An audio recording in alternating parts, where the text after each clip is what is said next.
Bonjour à tous et bienvenue dans ce nouveau tuto Izen. Après avoir tout planifié au préalable durant la phase de pré-production, on s'attaque désormais à la partie tournage. Dans cette partie, nous allons vous donner quelques conseils pour que votre film soit meilleur. Tout d'abord, ayez à l'esprit que la caméra est l'œil du spectateur, donc faites attention à ce que vous voulez montrer et exprimer devant elle. D'autre part, il existe quelques règles qui rendent un film bien plus attrayant et nous allons vous en citer quelques-unes précieuses et pratiques.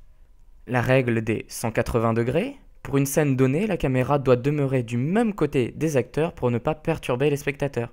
Par exemple, si deux personnages dans un dialogue face à face sont filmés, chacun d'un côté opposé, il pourrait paraître de ne pas se regarder. Cela peut ainsi perturber le spectateur. La règle des tiers. Cela consiste à découper le cadre en 9 zones délimitées par des lignes verticales et horizontales. Cette découpe permet de positionner idéalement les personnages ou le décor dans le cadre selon la situation. Par exemple, lors de plans larges, on recommande de placer l'horizon près de la ligne inférieure. Un autre exemple, les personnages doivent être placés sur l'un des points forts, car dans le cas contraire, cela peut perturber la lecture, la perception de l'image. D'autre part, pour un gros plan, les yeux de l'acteur se trouveront au niveau de la ligne supérieure.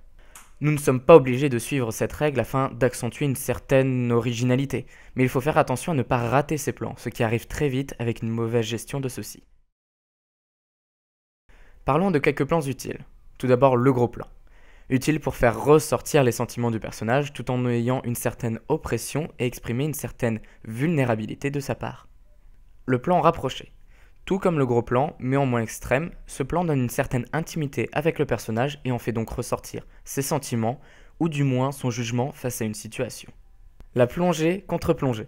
Ce plan ressort d'une manœuvre de supériorité-infériorité entre deux personnages. Il est aussi souvent indice d'un événement prochain. Ce type de plan est généralement utilisé dans ces deux contextes. Le plan panoramique. Ce plan très large, appelé plan paysage, est principalement utilisé lors d'introduction de films afin de planter le décor. Généralement, la caméra pivote sur un axe horizontal, mais elle peut tout aussi rester fixe. Nous finirons cette vidéo par quelques conseils. Ne pas tourner chronologiquement. Faites les scènes ayant le même décor ou lorsque vous avez du matériel que pendant quelques jours. Ne pas hésiter à reprendre le même lieu et le même décor pour des scènes différentes en changeant seulement les plans. Pensez toujours au son, c'est une partie très importante du film. Si vous avez des problèmes de son lors du tournage, n'hésitez pas à tourner sans le son et par la suite utiliser des musiques libres de droit pour réaliser votre film. C'est la fin de cette vidéo concernant le tournage. J'espère qu'elle vous aura été utile et nous vous conseillons de suivre les autres vidéos sur la pré-production ou encore le montage. À la prochaine!